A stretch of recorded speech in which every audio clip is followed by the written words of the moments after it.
Hello and welcome to episode 123 of The Imperial Truth. I'm your host Greg, and before we go anywhere, let's talk about Element games you can order in the pre-release period, usually a week, from GW at 20% off. Otherwise it goes to 15% off. But you can also get airbrushes, paints, tools, bases, movement trays, other game systems, board games, magic cards, whatever you want. They do the lot. And generally, if the post is good, most of my stuff I order on that pre-release period turns up on the Saturday of release.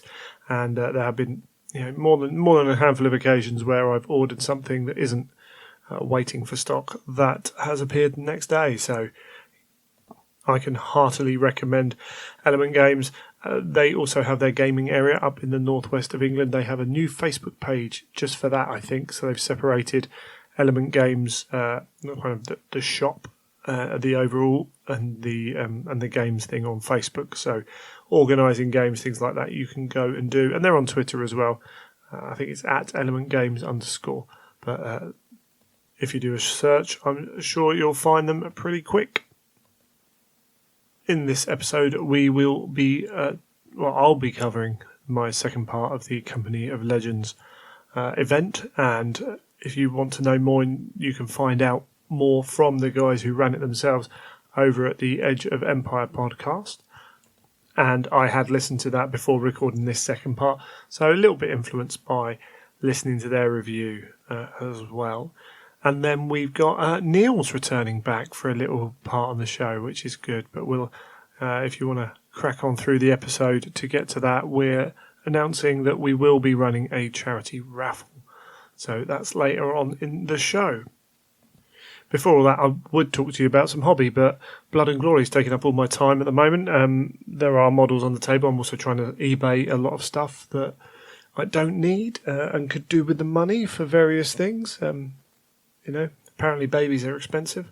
So there's money going out. We need to get money in. I've got plenty of models I'm not using anymore. They can all go. So that's been part of my hobby progress over the last week or two, trying to get all that stuff sorted. And I'm still waiting on my friend to finish off building some of my Mercia miniatures models for my demons. I think after Blood and Glory will be I'll have to try and really motivate myself to get cracking, and I'm just trying to work out which of the many projects to work on that I can do. But I think I just need to pick something and go for it. There is some stuff I can do. Might be able to squeeze in just a bit of spraying and things like that before we go. So maybe I'll get those resin models varnished so they're ready to undercoat and go. But we'll have to see. I'll need to find the bases for them. Basing them might be a project I can do that won't take a huge amount of time. But obviously, glue takes time to dry and everything. So it'll be good to get them done. And let them dry properly before spraying onto that. So, unfortunately, hobby-wise, not a huge amount going on.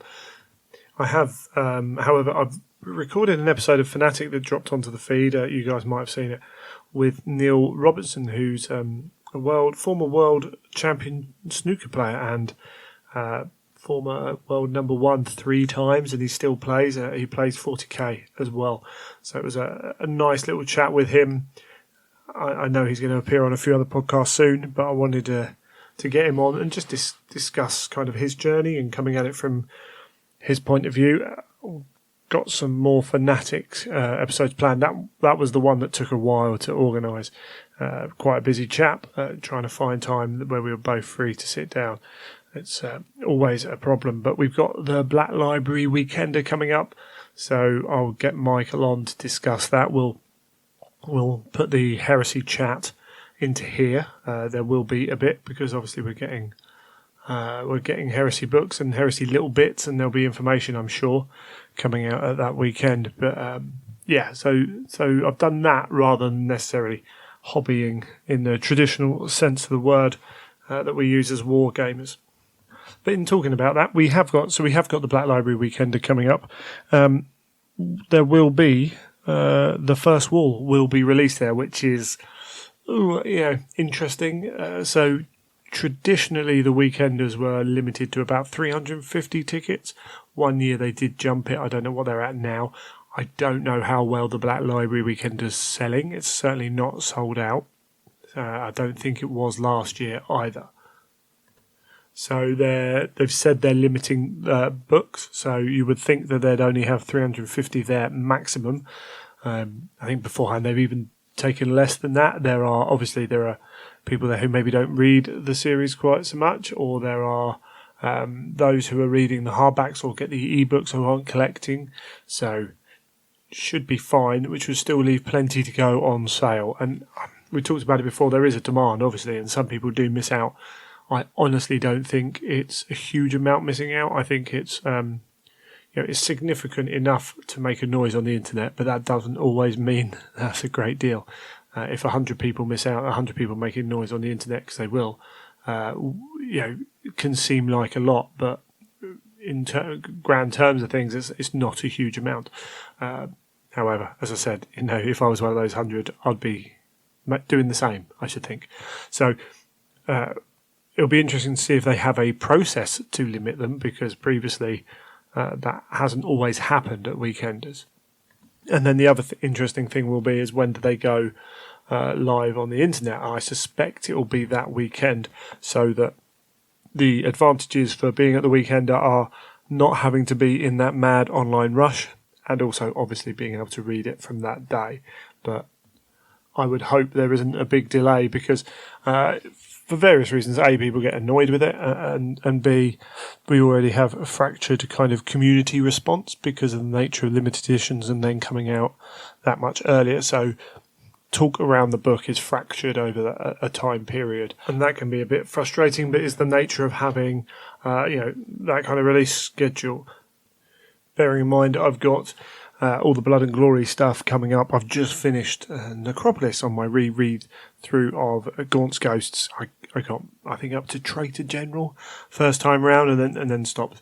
But I've decided, right, okay, I want to be reading First Wall as soon as I get home from the weekender, maybe in bed at the weekender, if, depending on how late I stay up, which can be quite late at these weekends. So I've picked up some short stories in preparation, so I can read them, keep reading, but not feel like I have to rush something else to finish the First Wall. So really looking forward to that. Obviously, we're not getting a huge amount of Heresy from of releases from the weekender. They have got a bamboo coffee mugs, so these are designed to be reused rather than the disposable mugs, and it's got a Horus Heresy image on it. Not overly exciting, but if you're going to have one, maybe some people will be interested in that. And they're also going to have some of the 2020 calendars there, so one for 40k, one for Age of Sigmar, one for Horus Heresy. These are currently actually on print and demand on Black Library, so I'm trying to remember when they run to. Print and demand, here we go, for 2 weeks. So if you want one, they're available to order until 6 p.m. GMT on Saturday 26th of October. So you're going to have a week to get on these if you're listening straight away. And you want one of those, £10. The artwork's really cool. It's one of those things, I suppose. Depends where you want to have it. Depends how much you like the artwork and all that. One idea is once you've done it, you can pull them apart and use them. Frame some of the pictures if you've got a particularly favourite picture you want there and you want to put up on the wall. I might be picking up one. I haven't decided what yet, because they've got the images in small on. If you go onto Black Library's website, when you click on the pictures, they have got the back which shows all the images. So with Heresy, you might be familiar with all the ones. You can decide which ones you want. And that's, I think, is it. As I say, there'll hopefully be some news from the weekender about various Horus Heresy things. Looking forward to the Siege of Terror books, but also Primarch's books, because Black Librarian on Twitter, they do, basically, I think they search through Amazon periodically looking for future Black Library books, and they found the title of Lion L. Johnson, Lord of the First, with David Guymer's name attached to it. So it looks like that will be the next Primarch's book to come out. No idea on when. Amazon's release dates they put on their pre-release things are are rarely accurate. In fact, quite often they're quite far out. But as I say, I think we should get a little bit of information from that at the Weekender, but it's nice to see we've got the next one coming out. They are going to come slower whilst the siege is on, so maybe we get one every now and then. But how many we got? We got 10 out so far. 1, 2, 3, 4, 5, 6, 9, 10, 11, 12. So this will be the 13th. So there's only 5 more to go after that. So we're getting there on them, and that was also, of course, excludes Valdor. We know is coming, which we can only assume is going to be a Primarch's book.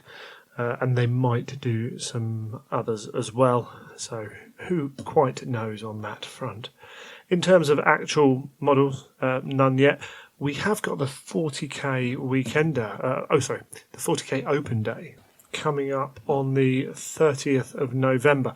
So bearing in mind, we can expect the Horus Heresy Weekender to be first, second week of February. So that gives us just under a month period.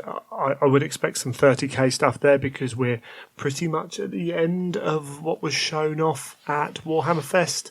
So it makes sense for them with the style of how they do things to have some 30k stuff to show off there. So that could be quite interesting. I don't think I'm going to make it up there. Driving up to Nottingham 3 times in a month, it seems a little bit excessive, especially if it's only a day. So got to be a little bit sensible on that, but I'm sure Darren will be out up there, and a few others, regular tweeters and Facebookers, and Garrow will probably be up there as well to see what's going on.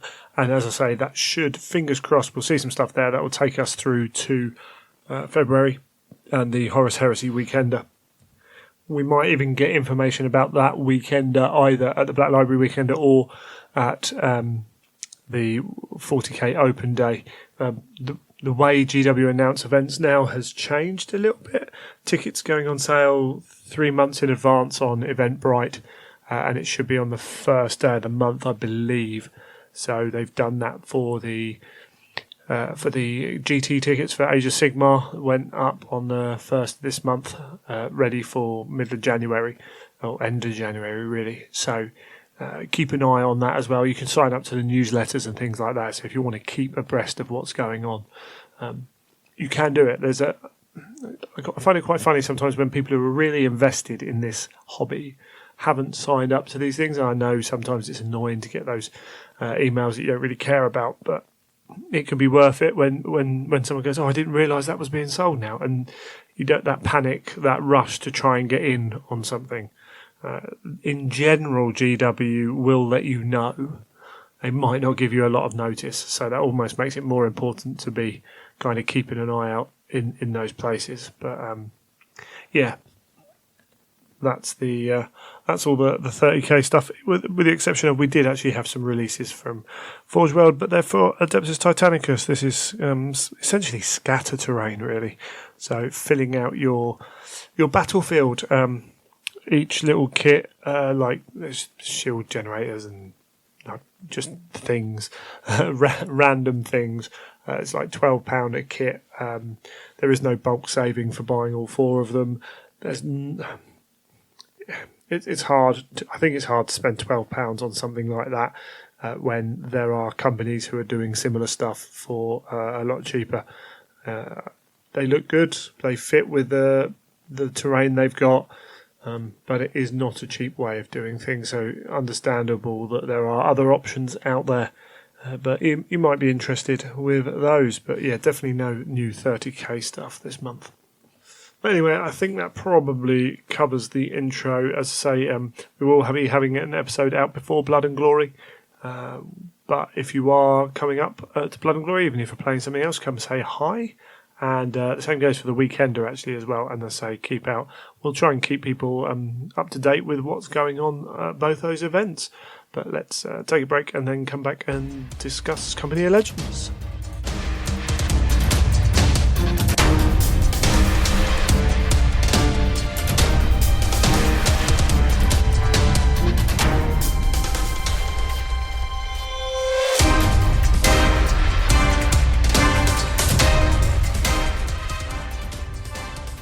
Well, we're going to go back and revisit day 2 of Company of Legends. Obviously, this has been a little bit further on since last time, so details might be a little bit more hazy, but I will do my best. Game 4, I played Mark Howlett with his Cybernetica. Now, I'll go through his list as I pick up my phone. That was the noise. He had Ragnis Scoria, so second time I get to play that character this event. A Magus Dominus as well. Then he had, what do he have? He had 3 Castellax with Dark Fire Cannons, and then 3 Castellax, regular Castellax. Then on top of that, he had 6 Vorax in 1 unit, and then 3 Voltarax in 1 unit, and then Heavy Sport was a Thanatar, and the Siege dude, and Naked, and then an Acastus Knight Porphyrion with 2 las cannons in that pretty standard setup for that. And this mission was Hunters at Bay with the Spearhead deployment. So essentially that works out as, so the deployment is effectively, if you draw standing on one of the 6-foot board edges, if you draw a triangle from the corner points nearest you to the centre of the opposite end of the table, there's a 12-inch gap towards you, and then there's another triangle, obviously, and that's one deployment zone. The other deployment zone is the 2 parts, the 2 corners that were left outside the original triangle. So, as I say this, we were on that side of things. So, playing this one, we were the defenders. I can't remember the exact terminology, which way round it was. So I had this small triangle, whereas my opponent had the triangles formed, say, from my corner to the centre of their table edge on each side, and there's a 12-inch gap between the 2. What this does is make the small triangle you're deploying quite small. Now, I was lucky in this one in that Mark's army was very small, and this meant that he basically couldn't spread out a huge amount. Oh, I should say actually as well, the scenario then was, as a defender, so whichever way round it was, I had then to place 3 objective markers that had to be on one of the other 3 table edges. Well, they could be on any of the 3 table edges. I think that was before deployment as well. But essentially I got victory points for claiming each one of them more than the opponent did. So I think we talked about this briefly as loyalists, and we decided almost unilaterally the best way to achieve this is to put one as close to the centre, top of the corner, and if you imagine that deployment corner, to place them on the 3 points of that corner as close as possible. So one in each corner nearest you, and then one at the top in the middle. That way they're as spread out as they can be, forces the opponent to spread out. If they don't spread out, then maybe it gives you an objective to hold on to. And then, as I say, Mark's army was quite compact, a lot of high point units, so he couldn't spread out. So he essentially took the top right corner as I looked at the table, and his Porphyrion went in that corner, as they always do. Them and Warhounds, they always do the same thing. And then his army spread out from there. What this allowed me to do was essentially deploy on that triangle, but also the left-hand half of the board with all my infiltrators. So this means I could deploy, I think I deployed 2 or 3 units that were basically just going to babysit that one objective, and then push the rest of the sisters up. Did my layered defence a little bit again. Unit of bolter sisters in front of the units I wanted to, so I can get charge first turn. But this matchup's hard. This matchup's quite tough, and it could definitely have gone the other way. The Voltarax are going to kill a vehicle at a time, and I deployed a little bit too far forwards with my Krios first that died first turn, which was my own fault. Could have deployed further back and made sure that didn't happen, but these things happen. There's also a chance that the Porphyrion just shoots it instead, but at least that's the Porphyrion shooting it and not other stuff, because the Porphyrion threatens the Custodes, because again it's strength 10, so every wound through is 1 dead Custode. Oh, I should say that the terrain on this table, we're playing on the alien jungle world, so there was a shed load of terrain, but almost none of it blocked line of sight. So there was lots of cover saves being taken in this game, and that played a part in evening the game out as well, because I might have struggled without that. In some ways, it would have been better for Mark if there'd been some line of sight blocking, but then other units in the open. But as it was, I had a couple of good moments of making a few saves and stuff. But essentially, he pushed at me, Scoria down my right flank, shooting and taking out Custodes as they go. And then on my left flank, I think he obliterated the first unit of Sisters, and the Vorax pushed up. But again, I made some saves. The Dark Fires didn't do as much as they possibly could do. So I wasn't too displeased with turn one, but certainly could go the other way. And then I moved forwards with my Sisters, obviously, and try to put some pressure on. But a lot of high toughness models, really going to struggle to get through a lot of that. Just trying to blink wounds off here and there, and actually, as much as anything, trying to control board space, because essentially, if I can keep him away from the objectives, the units covering objectives, then I can win the game. So if I can keep him penned back, then that will do. His Vorax ended up charging some Sisters, killing some, and I ended up counter-charging them. And Janisha Kroll went in, and I might have said it in the last episode, I'm not sure, but she flattered to deceive. Like, she has her moments. But in this one, I just couldn't roll the fives to win the Vorax until like the third or fourth round, when all of a sudden I rolled 2 5s and 2 or 3 wounds as well. And all of a sudden, it might have been 3 5s, like 4 Vorax died, I think, that turn, which left 1 in the unit. So I kind of minced through the Vorax in the end. They were killing some Sisters, but not as quickly as they needed to, really. And Janisha did her thing. I was shooting everything good at the Darkfire Caslax to try and take them down. I did do some damage to them to knock them down a unit. And then on the other side, ended up with Scoria and his unit Caslax. I think by the time he charged, there was only my Tribune left. But much like the game before, the -1 to hit played a major part. The Caslax, they can hit hard, but they... After the charging turn, they don't have a huge amount of attacks. Scoria doesn't have many attacks. And again, it came down to making a few 3-up saves and managed to do it. And I went through Scoria, I think, in 3 rounds. I was rolling well on hits and wounds. And anyone, is 3-up saves, they're Space Marine saves, aren't they?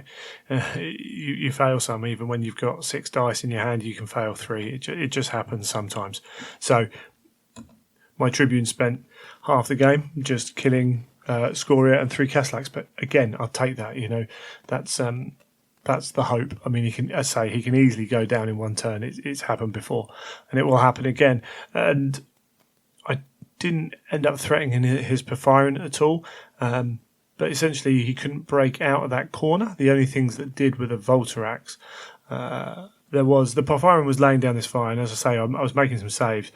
There was 1 turn before the Vorax went in where one of the 4 blast templates he put on my Sisters scattered right back onto his Vorax, and it was on my my elite unit again with their invulnerable saves, and it goes to 3-up against templates. So he did, I don't know, something like 9 hits on my Sisters, maybe more, and then 2 hits on his Vorax, did 2 wounds in his Vorax and killed 1 Sister because I was on 3-up saves. And again, just that little bit of luck means you don't lose any models.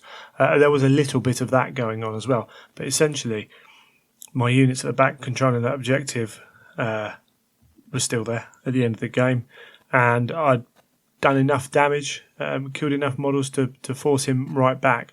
The one thing he possibly could have done was his Vorax.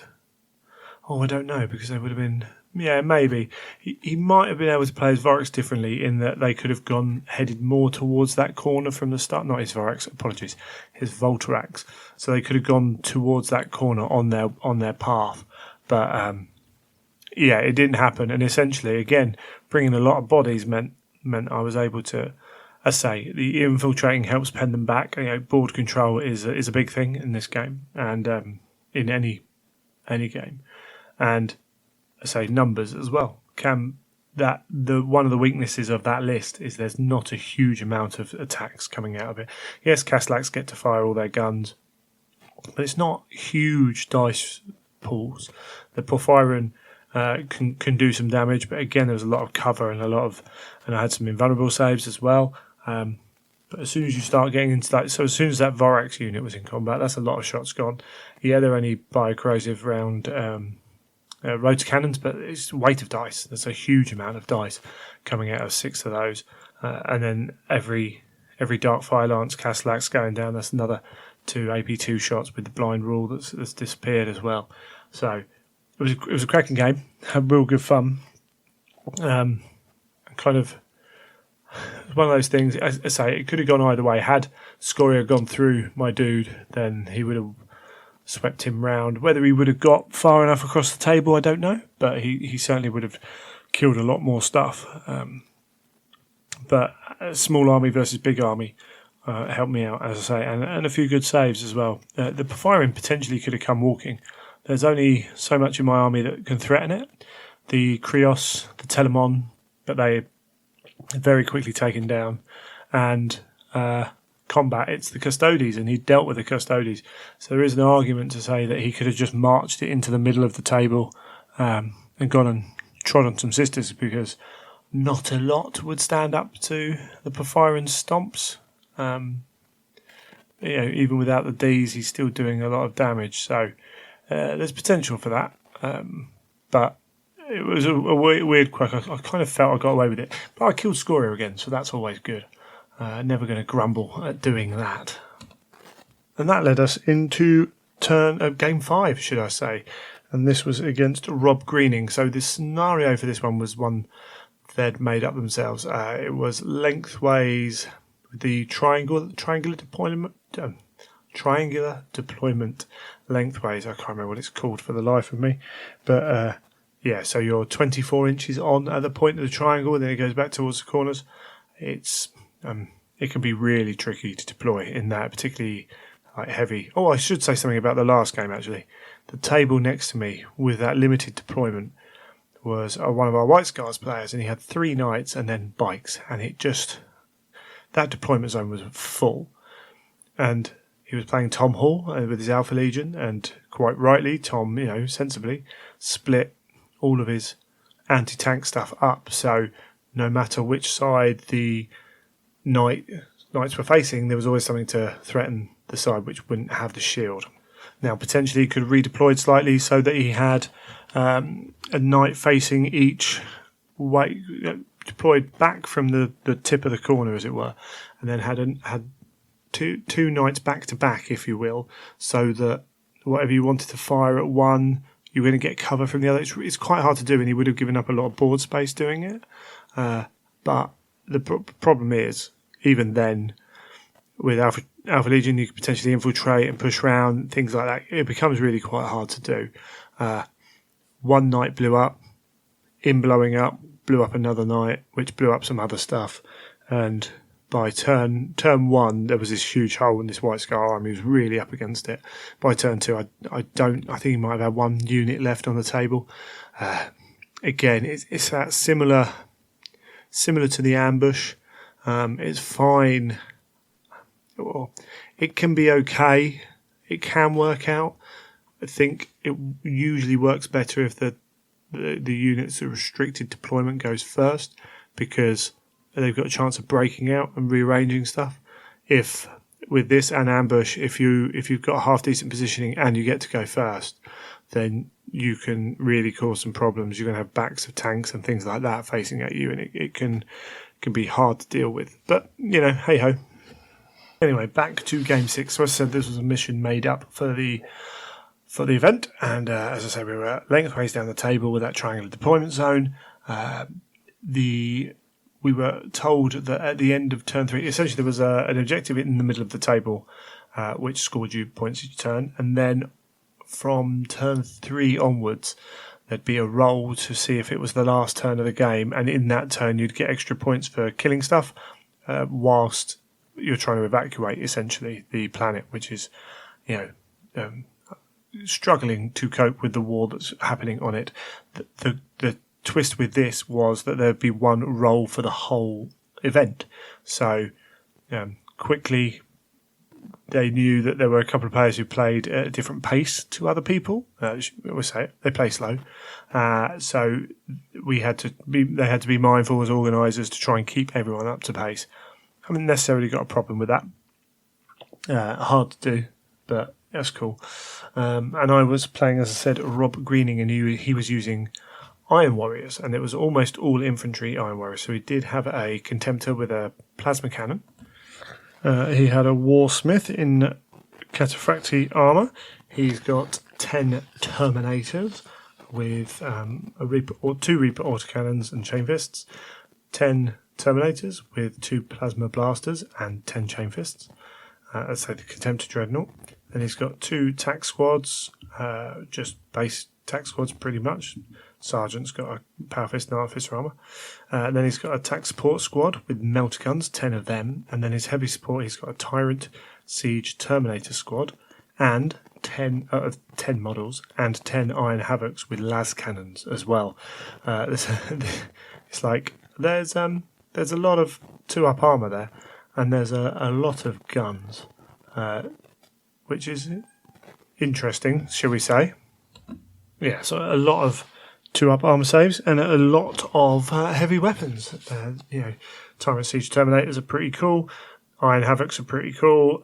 Plus spattering around that of other stuff as well. 10 melter gun dudes aren't too shabby either. Now, I haven't necessarily got the stuff that's going to worry about too much, but it's just going to cut through armour is the big thing, isn't it? My first thoughts were, if I'm going second here, at least one, well, probably both Telemon might survive if it gets lucky, but my Krios is probably going to be dead turn 1. Hey, whatever, got to give it a go. Lucky enough to win the turn to go first, and again, because of that deployment style, I was able to push heavily with my sisters up the table. And in this one, again, I layered 4 or 5 lines of sisters with my elite unit in the middle and Janice Kroll in a separate unit, because again, he can wipe out sister squads one at a time, with ease. So I've got to be very careful of that. And my first thought was, if I can keep the tanks alive, then that's my AP2 shots that can be used on the Terminators. So that's fairly important. Won the turn roll, move forwards, and I think I shot the Iron Havoc support squad down to 4 models, something like that on turn 1. They were in cover, so was happy with that, and put a few wounds in other places. And I killed quite a few of the melter gun squad as well. Basically, all the sisters unloaded into the melter guns. Bolt guns will take sisters down, but melter guns, I say, it just makes it a little bit more damaging. Plus, it's things like if he shoots enough sisters that Janisha's by herself, he can kill her very easily. So, yeah, we tried that, and his retaliation fire was, he trundled up the board, and again, I'd push forwards quite fast, and he pushed up the board, and he was deleting, sister squads quite easily. Rob was a real fun guy to play. I think he was. I don't think he took this army because he thought it was the best thing. I think he took this army. I'm not putting words in his mouth here, really, but I think he took it because he thought it would be cool to play, and he decided to try and take out, say, sister squads individually, which isn't necessarily a bad thing, but it meant all my rushing stuff was still getting at him. Still a lot of work to do, to be fair, but what it allowed is turn 2 allowed Custodes charges, so I was getting into his Terminators and things like that, and actually I think it was my spear guys died after a few rounds into one unit of Terminators, and it was my Tribune was holding up one other unit as I was as the shield guys were taking a pounding as well. The fact that he's got Cataphractii, he's got the 4-up invulnerables means, I've got good quality attacks, but if he rolls 4s, he saves them, and actually there's quite a few Power Fist attacks coming back. On the other side, the layered defence work, and then the elites and Janisha Kroll can run into tack squads. they can only deal so much damage. Attack squads, bless them, and that's there's a lot of sisters there to take out. And meanwhile, I'm still putting fire into the Iron Havocs, and once the Iron Havocs are down to a handful, I can then concentrate on the Tyrant Siege Terminators. And essentially, that's what happened. It's like pushed, and from on turn 2, once we'd gone in, I think the game was only really going to go one way then. But it was hard fought, and it was a good fun game. The one thing I was trying to do was leave. I thought, just in case, because you never know with these games. Like, it's very easy for a combat to go wrong, custodians to run away, and people don't think about that. But it can happen, and then all of a sudden you can go from, I was not relying on them. I was expecting them to hold there, and so I could deal with this. And all of a sudden, there's 2 squads free that can come and cause a lot of problems. So one thing I was trying to do was, where I had 1 or 2 Iron Havocs left, I thought, I'm not too worried about 2 las cannon shots a turn. Now my custodians are in cover. I'm going to leave them alive, and then if we roll for the final game turn as being turn 3, I can kill them and get extra points for killing a unit in turn 3. So I did that with a couple of squads. When we eventually got to the roll off for turn 3, the game carried on anyway, and then I think we got to turn 4, but it was mopping up process, and the game had carried on as well on turn 4. I know, as I said, there were still issues with.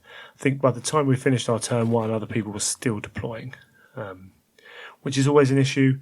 There's an issue with that in any kind of organised, structured gaming. There are some people who play war games who will use more time than you allocate to them, no matter how much time you allocate to them. So when people talk about longer game rounds, for specific people, it won't matter if you give people 4 hours to play a game. They will take 5 hours to play that game because they relax into that time thing, and it just happens.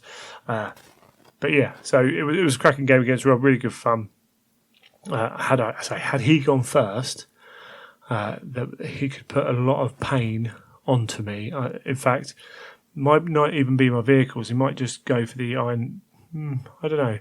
He can put those 10 Iron Havocs are going to cause problems to custodians. If he shoots my spear guys, then it's quite easy for 2 of them to be dead. Leave 1 alive, and then 1's handleable.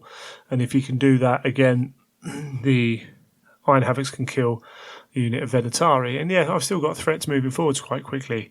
But then, the next turn, if he does the same on 2 more on another unit of Venatari and kills 1 of the shield guys and does some more wounds, then actually I'm down to like 4 or 5 gold boys in there to do a lot of heavy lifting. But I'm also in bolt gun range as well then.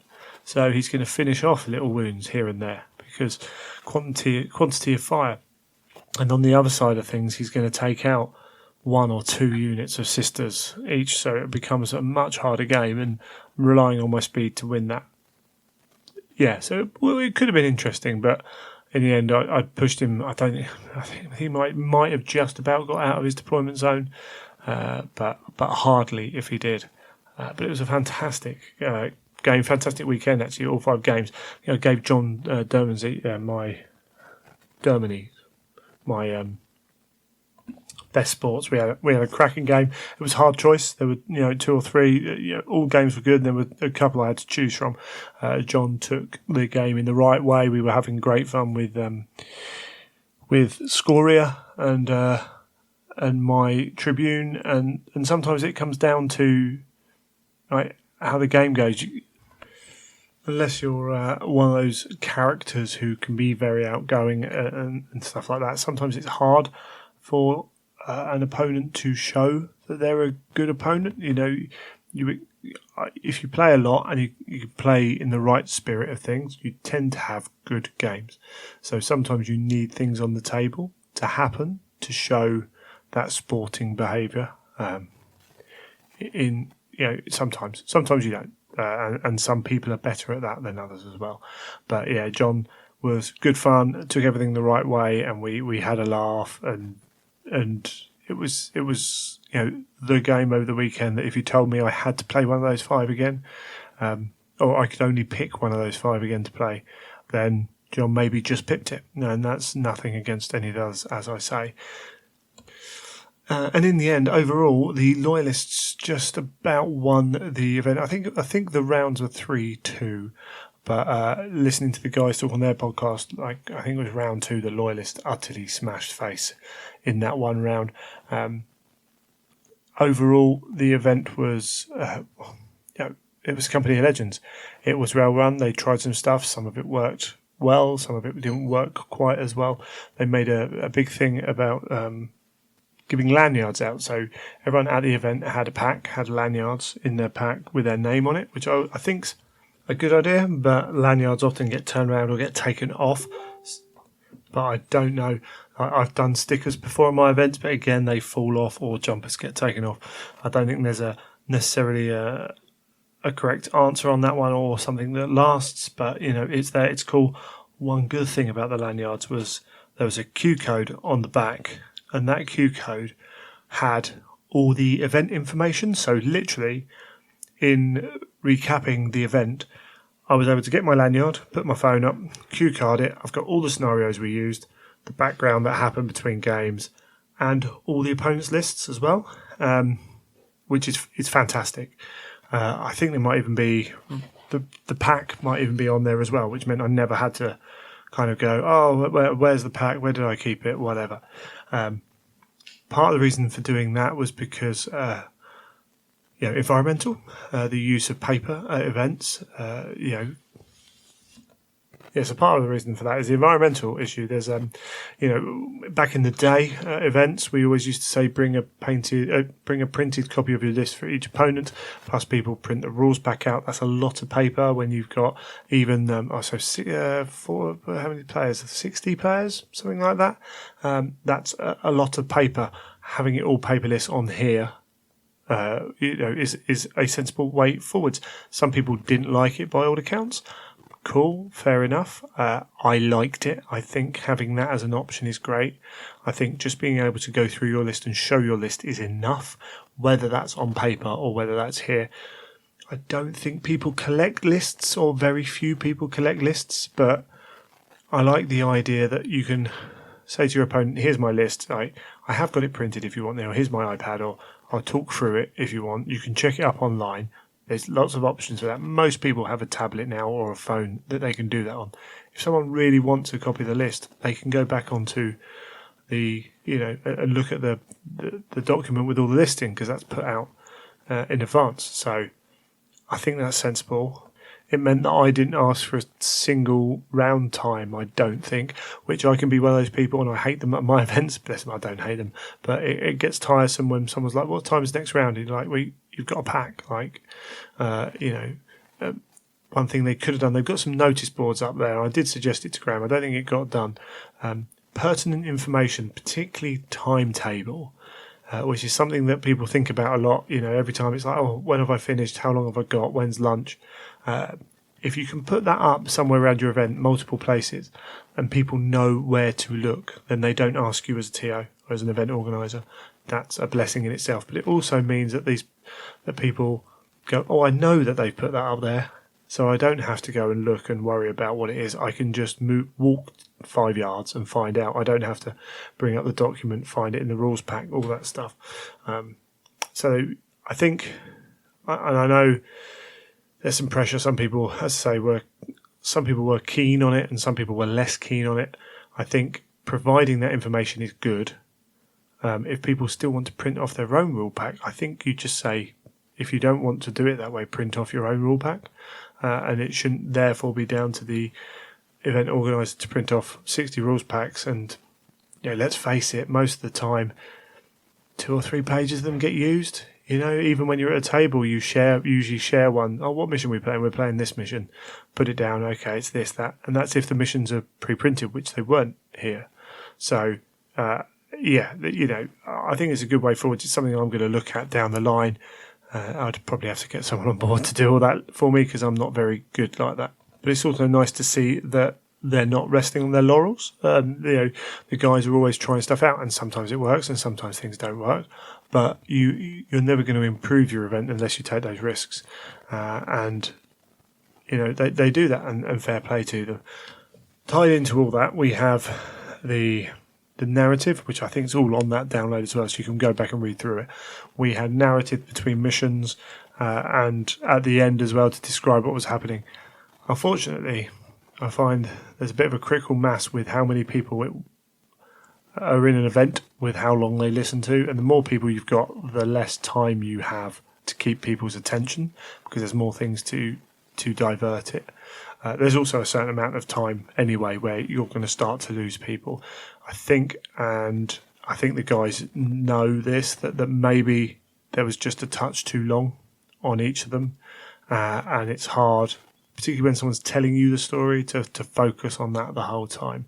And it's a hard thing to get right, and I don't think I've ever got it right. But it's one of those things, we're playing narrative events, and so you want narrative involved in that.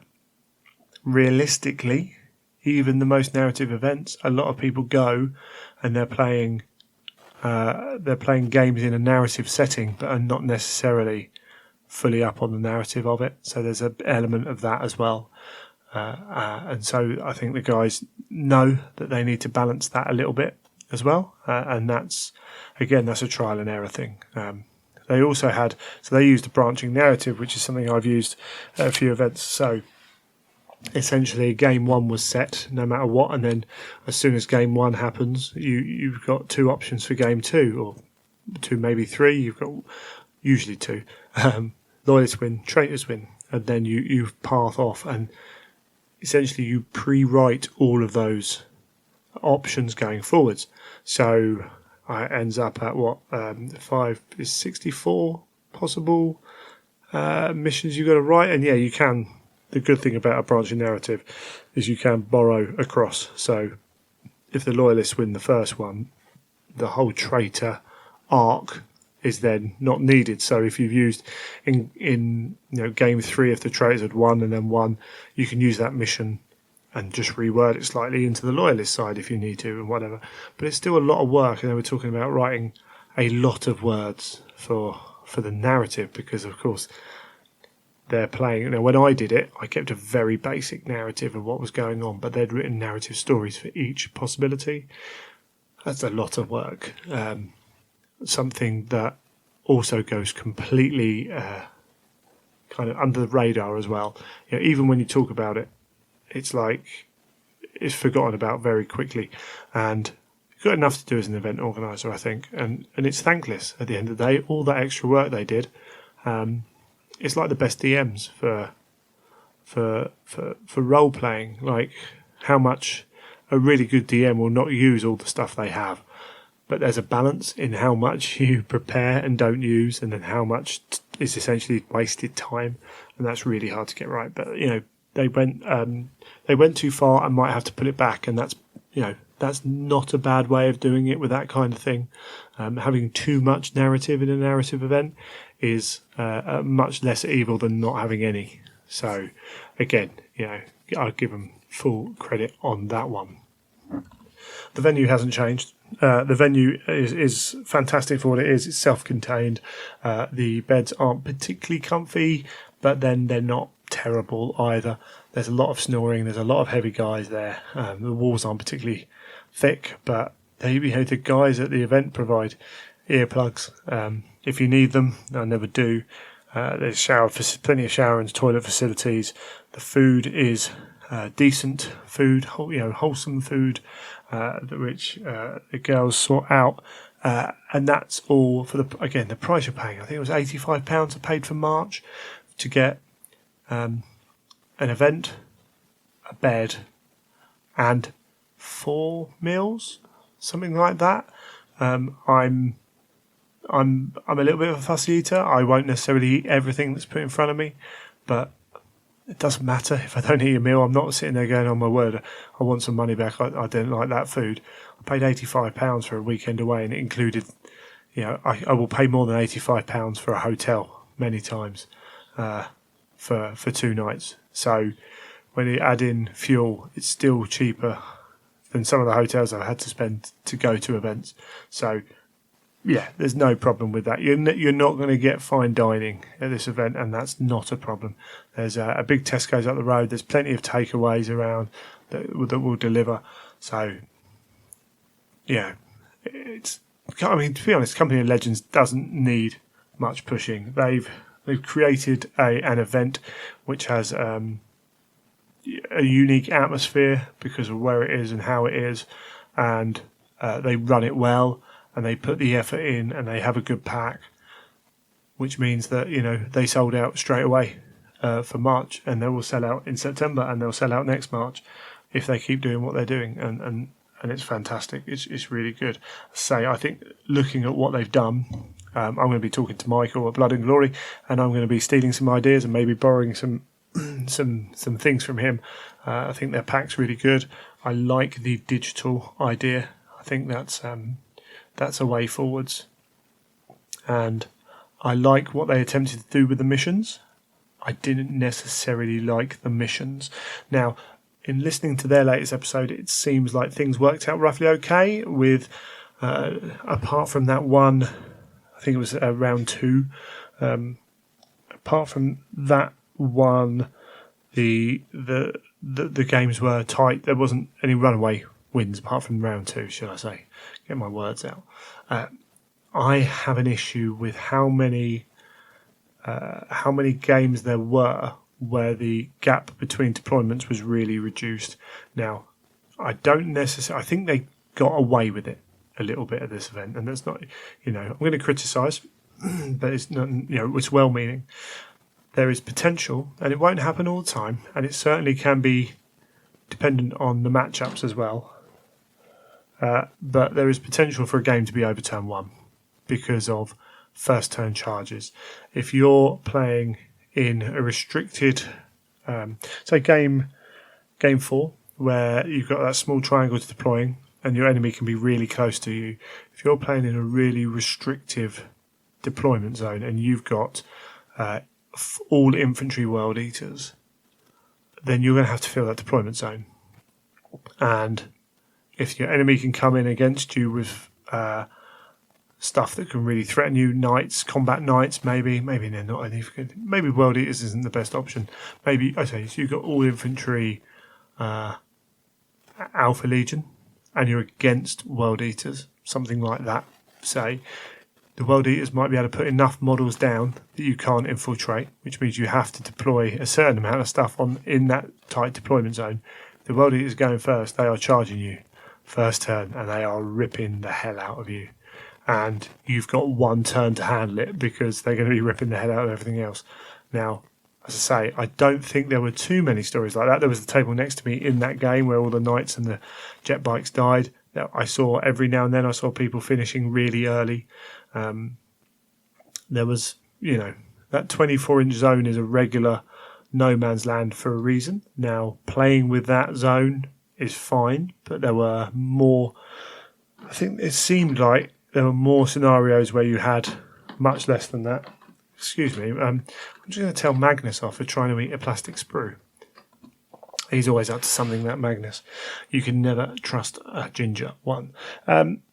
Yeah, there were, some of those missions were 12 inches. 18 inches works better. It makes it a lot harder to be able to get any charges in. But 12 inches is too close, I think. Even 18 inches can cause problems, particularly again if people have got super heavies knights. It can really change a game. Or even if it's just really forcing deployment back, it can cause a lot of problems. But scenarios are I think one of the issues we face as event organisers and within the heresy community. I think the book scenarios have been around too long. We need alternatives. The narrative scenarios from the black books are great, but they are properly narrative. So most of them don't work in an organised environment, because if you do scenarios that aren't balanced, people get frustrated with it. Now, if you're doing a small group narrative play and they're fully into narrative play rather than playing heresy in a setting, they're slightly different things, then you can get away with it. So it becomes hard to write scenarios which keep things fresh. I also think there's an issue, we'll talk about this more, there's an issue with scenarios benefiting armies that kill rather than more well-rounded armies. I had a talk with a couple of people at that weekend about the fact I think there should be more incentive to take troops choices in the game, because you can still get away with a lot of armies taking 2 or 3 scoring units and hoping that that's enough, because frankly, plenty of scenarios are kill points anyway, and if you can keep them alive, you can jump on objectives at the end of the game to win games because you've killed enough of the opposition. There are scenarios in 40k and Age of Sigmar, as I've said before, which I think we might be able to port over. I think progressive scoring of objectives could cause that change, and it's not about doing every mission like that. It's about having enough variety that when you're writing a list, you can't afford to just say, every game I will try and kill my opponent to win. Now, if every game your plan is to kill your opponent to win, and you know that it might hurt you in some scenarios, then that's fine. You made that choice. But I think encouraging more balanced armies is not a bad thing. We're not going to balance the game by doing that, but maybe we can make it a bit more interactive and bring these outside edges just a little bit closer towards the centre, and therefore get less games that are decided on turn 1 or turn 2, or when you put the models down and you realise you can't hurt your enemy. So that's something for them to do. The final thing that it was identified before the event, and some people would have seen, some of the lists were particularly hard. Though I took my sisters, as I say, because I wanted to use them, and that's fair enough, and I knew it was going to be slightly underpowered. And based off my previous trips to Company of Legends, I thought it would be slightly underpowered. What it turned out to be was actually quite underpowered, which my results skew the viewpoint a little bit. I did well in the scenarios because there were, to be fair to them, there were scenarios about going and getting objectives, and they were spread out, they were different.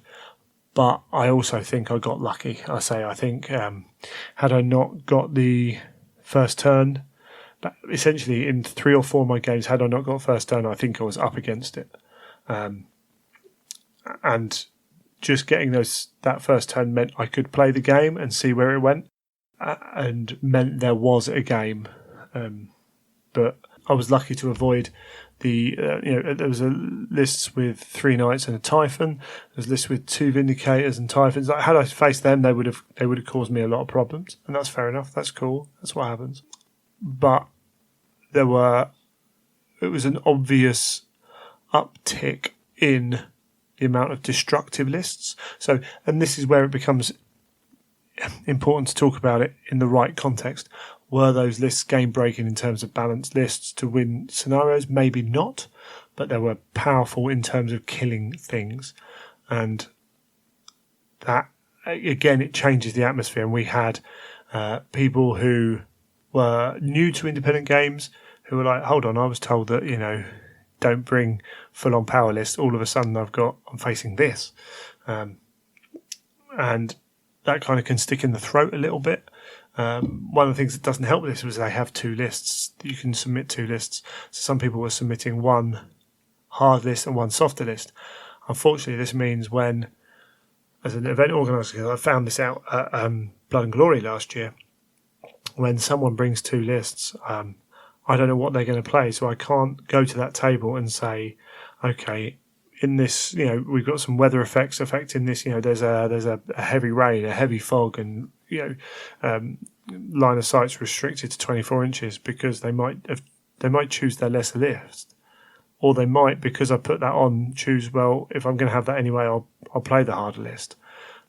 You can impact.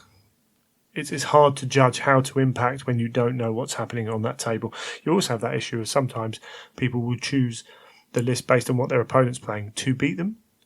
Unlike when I played in my second game, when I played Alex, where he chose his list to make the game against me fun, or would have chosen the list to make the most fun. lots of people don't have that conversation, so you end up with, well, I'm perceived to be I perceive myself to be at a disadvantage because of this rule that's been put on me, so I might as well go full hog. So it becomes hard to do that with two lists, and I think it was weird in that it made people think a little bit funny, and it's hard to do again. It's not an overall criticism. I think there was one or two lists there though that I would have hoped before the game, before the event, they would have said, tone that down a bit. Now, Michael did message me. There was one person who was considering bringing a silly list. It was a demon list with making the most of the fact that the Ruinstorm Demon Lord doesn't have a limit on psychic powers. Bringing, I can't even remember how many levels of psychic powers it was, but it was ridiculous amounts of. I looked at his army and it was like about 800 points worth of stuff, and I was like, "Where's all the points?" Oh, that Demon Ruinstorm Lord's worth 1,500 points by himself. It was something silly like that, and they did turn around that and say, "No, please don't," because again, that's a list which actually probably never wins a game, but it doesn't bring much enjoyment. It doesn't engage both armies, and I think that is the biggest problem you can have with a game is when there's no engagement. I don't mind losing to a hard list, just as long as I know I've got a chance, even if that chance is small. But if I'm rocking up and look across the table and go, well, I can't hurt that enough. I can kill 500 points of your 2,500 point army over 6 turns. Then and there's a balance across that as well. There's two sides to that. I knew that I would struggle against certain armies, and that's fine with my sister's list. So I got lucky, didn't play them. But if I had, I have to hold my hands up and go, I'm going to struggle here, and it's not all your fault. It's partly my fault. But if I'd come up against some of the really bad lists, it would have been, well, do we shake hands now and not play, or then choose to somehow play a game that's enjoyable, or do we go through the process even though we're not going to have much fun doing it? Tough one to work out, but something again I think for event organisers to think about. And sometimes I think it's easy to, and I certainly can do this, build up a problem to be maybe bigger than it is, or make it sound worse than it is. But I like to get ahead of these things if I can and try and put something in place to help with that.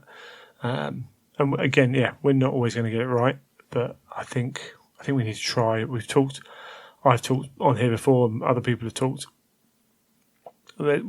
This game doesn't change much, so we can feel free to change it up. But actually, one thing that does change is the regulars buy more models, get a better understanding, have larger collections, and it becomes easier for that meta to push one way and to get harder and harder and harder as metas go. And I don't think we're too bad in the UK compared to some of the events around the world that you see and you think, oh, stack me, I don't know if I own the models to compete in that kind of meta.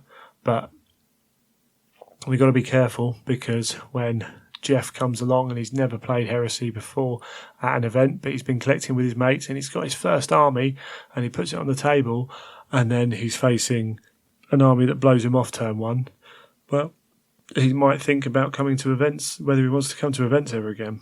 But if he's only got a limited selection of his army because he's painted his first army to come to an event, then we've got to protect the community a little bit. There's a little bit of responsibility there as well. But where do you draw that line? It is a good question, I suppose. Anyway, Company of Legends. It was fantastic. Big thanks to the guys for running it. If you go to Edge of Empire, they got a list of winners. I did win the Spirit of Heresy Award, which I'm really proud about, actually. This award is given out for it's who the organisers believe has really got into the spirit of the event at the end of the day. They take into account sports votes a little bit as well. So my 5 opponents must have scored me okay for sports, at least, which is always good to know. That's something has become more and more important to me, is trying to make sure that my co-player, if you will, is having fun. Because, as I say, it's no good me just dancing around if my opponent's looking miserable as sin. That's, it's not that kind of game. One thing that did help, or did play a part in them giving me that award, was in the strategy phases between games when we're deciding who plays who. And the strategy phase is interesting. The overall effect of it is fairly random. So I think it's easy to look at it and get caught up in the tactical side of things, and actually you can not worry about it too much. They have different areas that you can attack and defend, basically. And we worked out a strategy that actually it didn't matter if... Because one thing they do is to win, you get strategy points. Whoever has the most points on those locations controls them and gets a bonus in-game. But you get those points by winning games, whether you're attacking or defending. So if you control an area, there's no point in attacking it again and risking losing. Because if your opponent attacks and you win in defence, you still get the point anyway. Whereas if they had it that you only got points for attacking, you might want to increase your advantage in areas to make sure the enemy never takes it. So that's something that maybe they can look at. But essentially, our process was, well, we own this area, let's not attack it. Let's attack this one. This is the one we want. And a little bit, a small bit of, so-and-so's got a good list and is a good player. We'll send him in as one of the people into that area we really want to take control of. So there's a little bit of that in it. But essentially, you're in a room of people, and at some point in a room of people, when a question gets asked, no one wants to be the person to stick their hand up. And I've been every year to Company of Legends, so I know the process. And it's easy for me then to go, right, okay, who wants to attack here, and to help engage people. And by the end of the weekend, people then are comfortable in that situation to put their hands up and say, yeah, I'll do this, or what do you need? And some people are always going to be quicker to do that than others. But I helped facilitate that a little bit, particularly at the start of the weekend with that. So I know that played a part in it. But I think, as I said, I'm placing more and more importance on being someone who is a positive effect in the hobby. If I go to every event and someone can say, it was really good to play Greg, or, oh, Greg helped me with this, or, it was great how Greg did that, then that's fine. That's I'd rather that than, oh, Greg was amazing when he, won 3 games that weekend, whatever. Cool. I think in terms of what I'm getting out of events, actually, it's that other side. It's that community aspect of things, and seeing people helped as well. There's a reward there. Where, if I'm playing someone who's new to the game and we're going through stuff, and I'm maybe helping them make decisions by informing them of how things can work out. Not telling them what to do, but giving them all the information ahead of time, and within reason, making them, letting them have the opportunity to take a move back if we're not too far into a game. At the end of the movement phase, I didn't want to move that there. Okay, cool, you're still learning, fine. We can do that. Or they move something up. You do realise that if you do that, then this unit can do this. That kind of thing. Feeding them information. Then that's good, because that person then can grow confidence and can go away and, maybe tell their group, maybe come to the next event forewarned and be that person for the next person. You got to do it in the right way. I've seen people kind of forcing their opinion on others, and that doesn't help. But really chuffed to have got that award and got the 40k Munchkin. So I have to break that out of the club at some point. I think might even take that to Blood and Glory, actually, maybe for the Saturday night when we're all chilling out. I have to try and remember. But Company Legends was really good. I'm really looking forward to next year. It's just a shame that none of my club really plays anymore, so I haven't got the crew. That's the one better thing would have been had 2 or 3 of my club mates come up. It's great going and meeting people, but it's always nice to have 1 or 2 of your real home buddies there as well. But okay, I've rambled a lot. We're going to take a break and hopefully come back and talk to Neil, the special guest.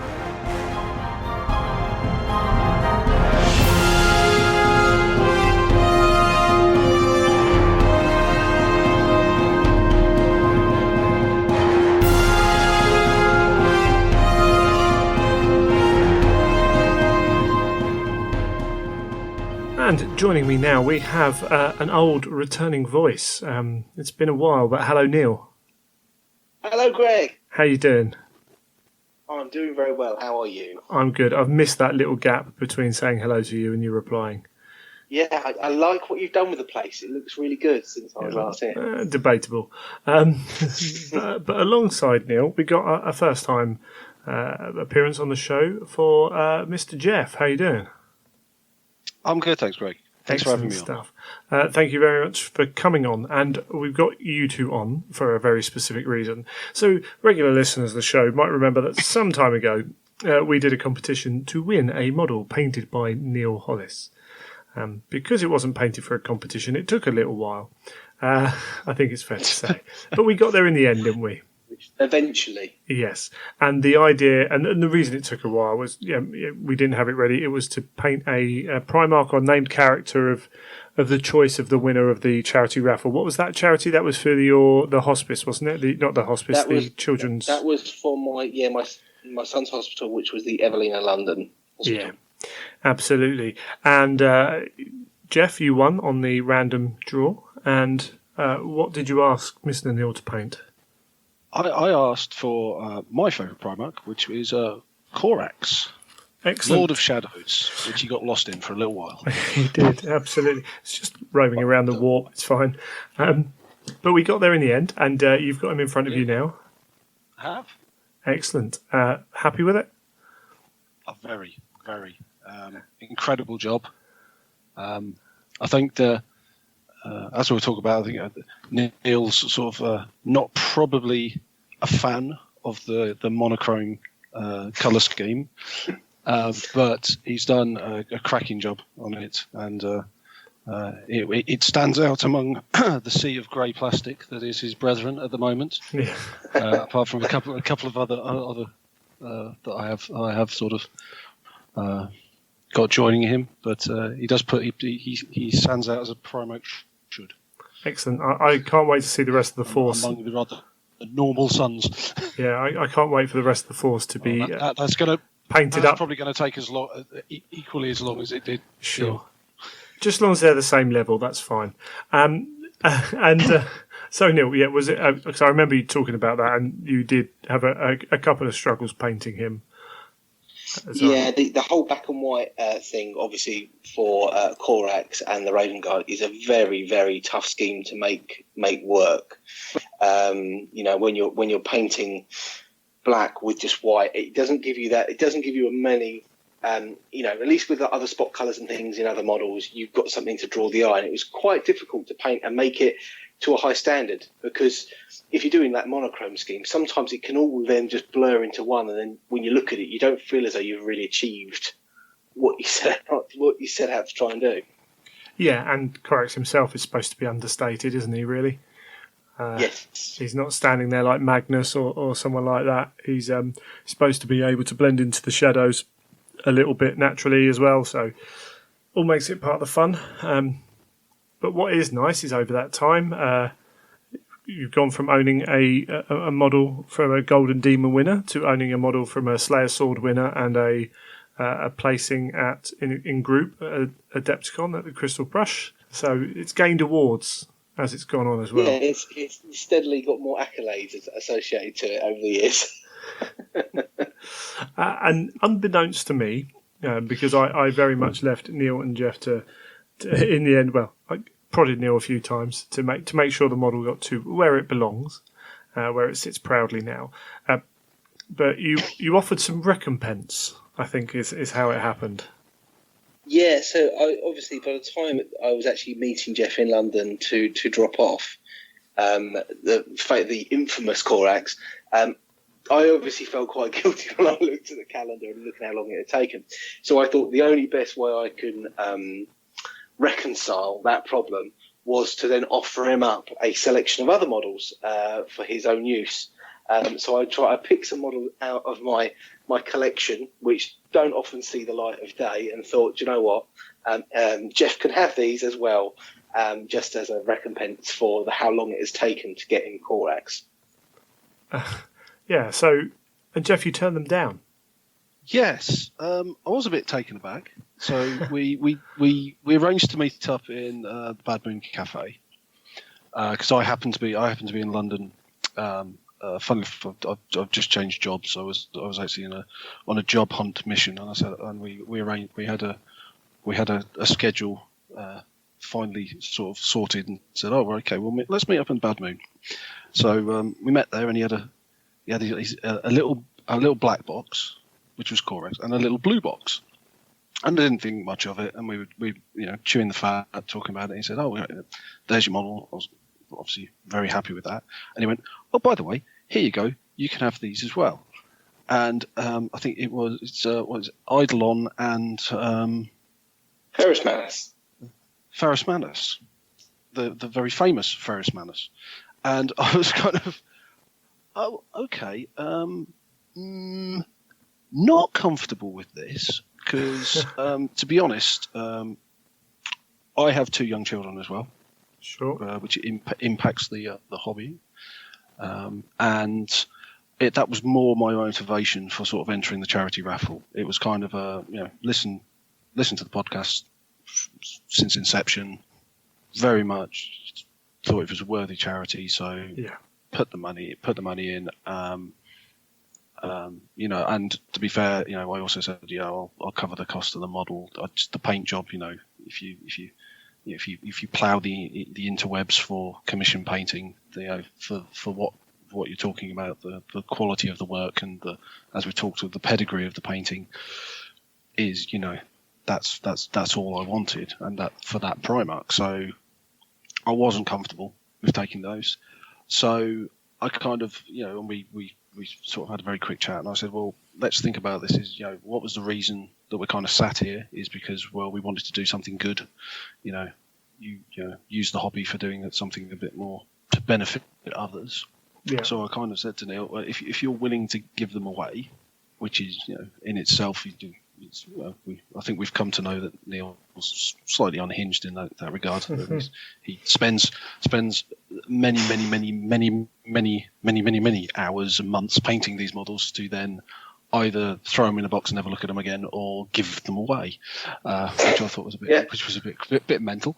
So I kind of made the suggestion, said, let's get hold of Greg and see if we can sort of put these up for either some form of charity auction, charity raffle, or if there's something going, try and use them, give them away, and try and raise a bit more funding for a suitable good cause. Yeah, absolutely. And it's one of those things. We've done a couple of raffles on the show before, and it's hard. It's hard to ask people, particularly in the heresy community, we've already got the DMD stuff that goes on, that Freddie organises, and so much gets ploughed into that big event, and there's huge amounts of time and money and effort that go into that. And then there's other things as well, and I can't add too much physical quality stuff without dipping into my pocket, and I'm prepared to dip in a little bit, but at the end of the day I've got a family now that I need to worry about and things like that. I don't have the skills to paint something. For Neil to paint something, it takes a while, even on normally. Also, it's for you to give up a model, Neil, that you've spent, say, particularly if we go back to your Slayer Sword year when you won, was it two golds and a silver? It was gold and two golds and a silver. Yep. Yeah. The hours you put into those 3 models, I know, caused quite a lot of stress in the build up and slightly afterwards as well. Yeah. So that's a big commitment, and here and now, thank you to everyone who donates to the DMD or other stuff like that and puts in that commitment, because it's phenomenal. So it's really hard to come up with something. It's also the last thing you want to do is put something up and have it go for nothing. It's like you think, what's the point? If I go and get a limited edition book from whatever and it just catches at the wrong moment and we make 40 quid off something for a charity, what's the point? I'd rather give 40 quid to charity, So yeah, definitely, it becomes a hard thing. So what we've got here is between you guys. Thank you both for doing that. I was more than on board to come and work with that as well. And we're going to put them up for a raffle. And as you say, there are different ways of doing it. I think the raffle's the fairest way, and also hopefully will get us more money for the charity, because hopefully that's what it's about at the end of the day. But so and that way, I mean, I don't know how many tickets you bought for the raffle. You don't have to tell us; it's fine. But if you buy one ticket, if I'm very honest, I can't remember. It was that long ago. Yeah, absolutely. But hasn't the currency changed since we? Well, almost getting there. But you look at the DMD raffle and some of them, and the Nova raffles. There's a big one. Some of those things are won by someone who buys one ticket. So you've got a chance of winning something that you might not ever have a chance of owning otherwise, or it would cost you a lot of money to own otherwise. So yeah, and because Jeff, because you were given the opportunity to have these by yourself and gave them up, I felt it was only right that you choose a sector in which to support. So you've chosen. I've chosen to put it towards just Cancer Research UK. Unfortunately, I lost my father to cancer last year. Sorry to hear that. That's fine. So he was. It was a very sort of relatively late diagnosis. It was about 9 months.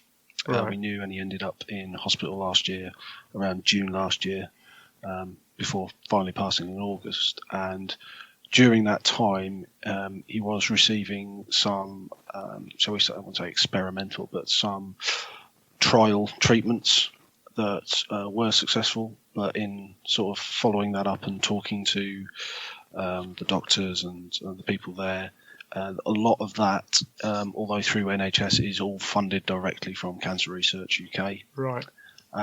So it's that sort of it's something that I've sort of now taken an interest in and look to support where I can, and it's something that's is very good. There is a lot of very good causes out there, but obviously, as we say, that one's a bit close to my heart at this moment in time. Yeah, absolutely. You could list a name as long as the day is long of charities you can support.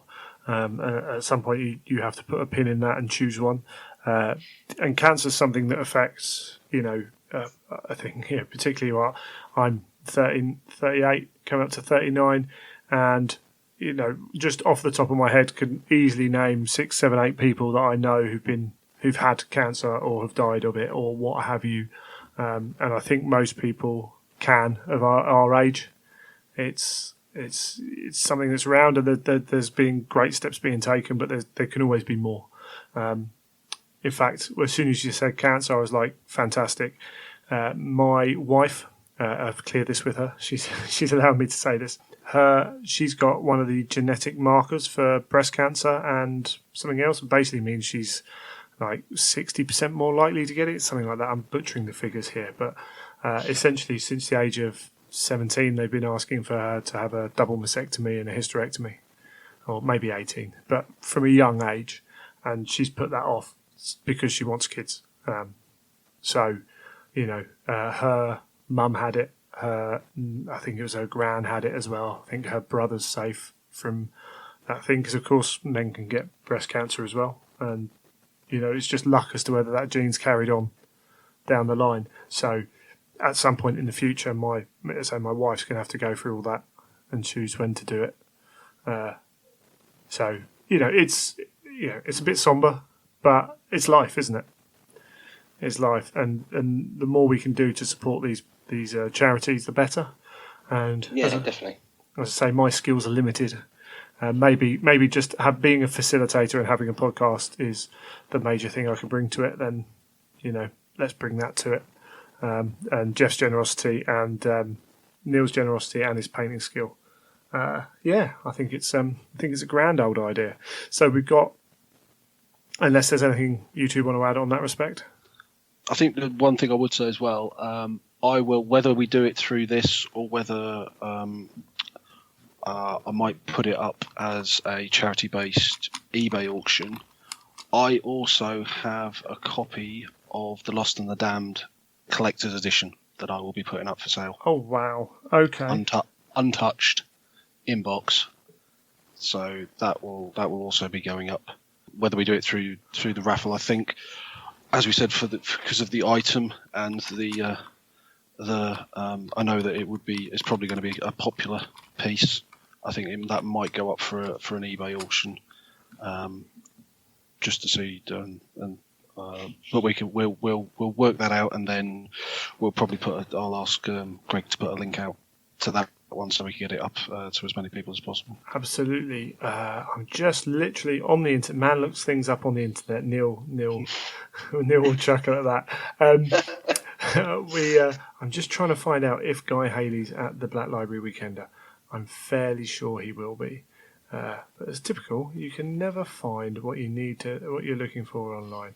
Man looks things up on the internet and then fails. Guy Haley is there all weekend. So if you can get that book to me. It is already signed. It is signed. It's already signed. It's generically signed. Oh, you want it special?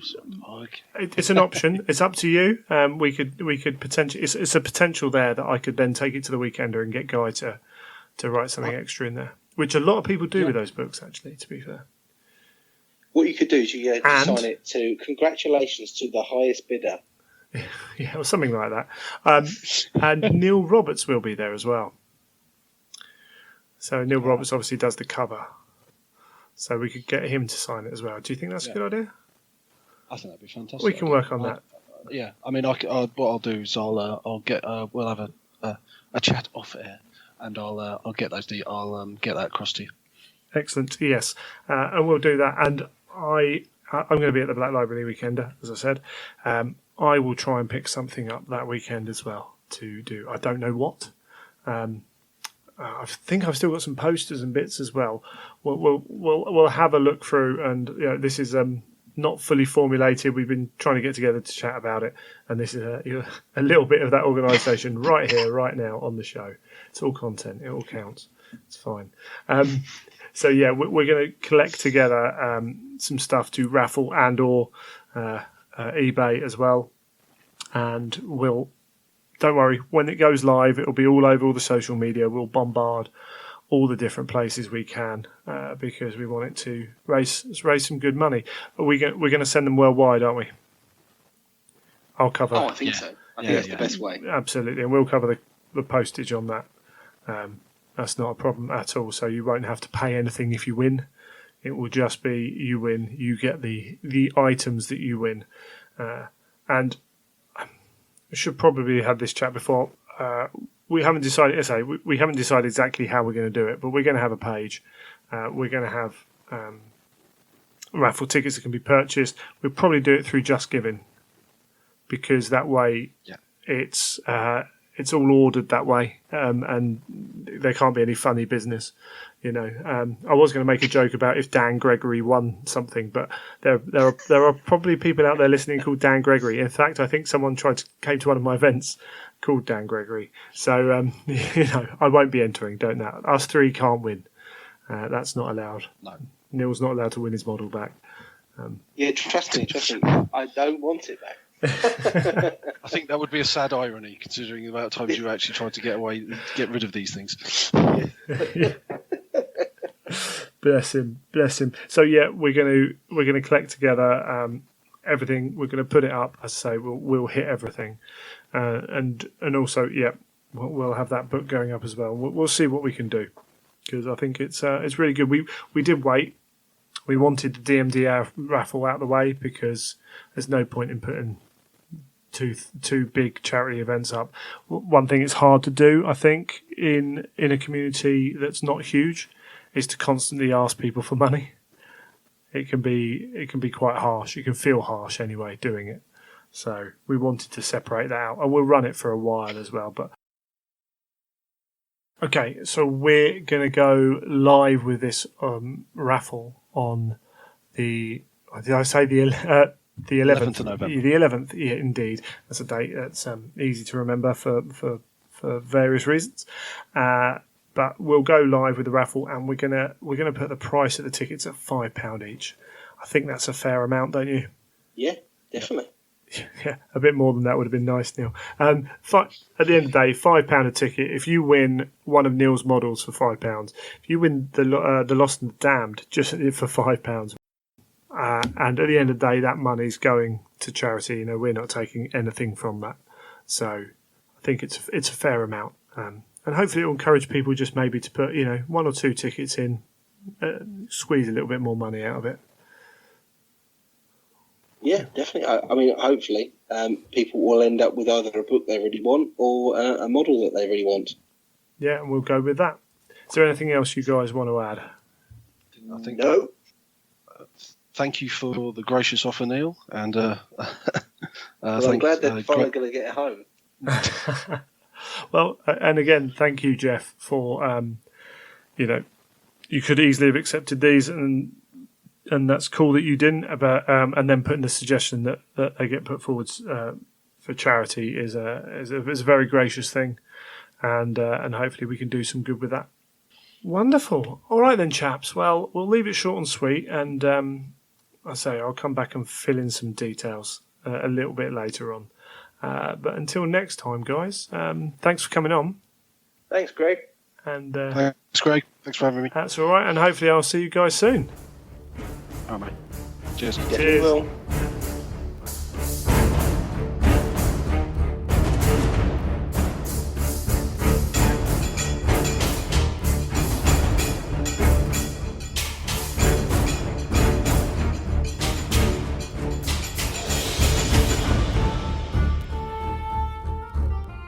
And you've made it to the end of another episode of The Imperial Truth. Before we go on, just like to say that Blood and Glory is happening, and there are still tickets available for Heresy, Adeptus Titanicus, 40k, and Age of Sigmar. You can still purchase them. There'll be a link in the show notes, but if not, Google Blood and Glory Bad Dice, and that will get you straight to their page.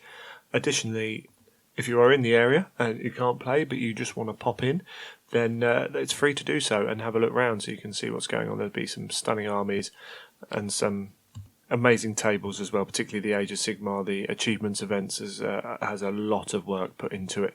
So, if you're in the area and want to come by, then that's cool. I'm going to be briefly in Bugman's on the Thursday as well. It's always good to do. We're going out for a meal with some friends in Nottingham, and then the following weekend is the Black Library weekend, so I'll be travelling up on the Friday morning for that. I think we're going to head to Bugman's first on the Friday, and then we'll be up the road for the event itself. So if anyone's around, that's cool. And as I say, we'll be tweeting from that, and also we'll be recording a Fanatic episode about the information we get there. We'll drop any heresy stuff into this chat as well, but if you want to keep up with that, then please feel free to do so.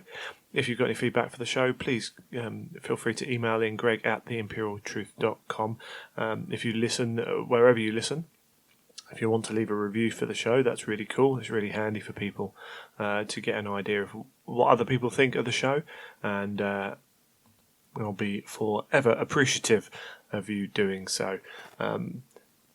If you want to contact me via Twitter @ChildofFang or @Imperial_Truth, we're on Instagram as well. Through that weekend, I'm going to feel free to bug me if you're not seeing many pictures. We've got some people there helping out and what have you, and I will endeavour to get as many pictures up as I can. It might be a case of sending the wife around to take some photos a bit as well. We'll see what we can do on that front, but I want to try and cover a bit more of it than maybe I usually do when I'm running an event. But I'm going to keep this one really short. I'm sitting here on a Sunday morning. This episode is particularly late already, and I want to try and get it out for you. So, we'll sign off there. And until next time, you have been listening to The Imperial Truth.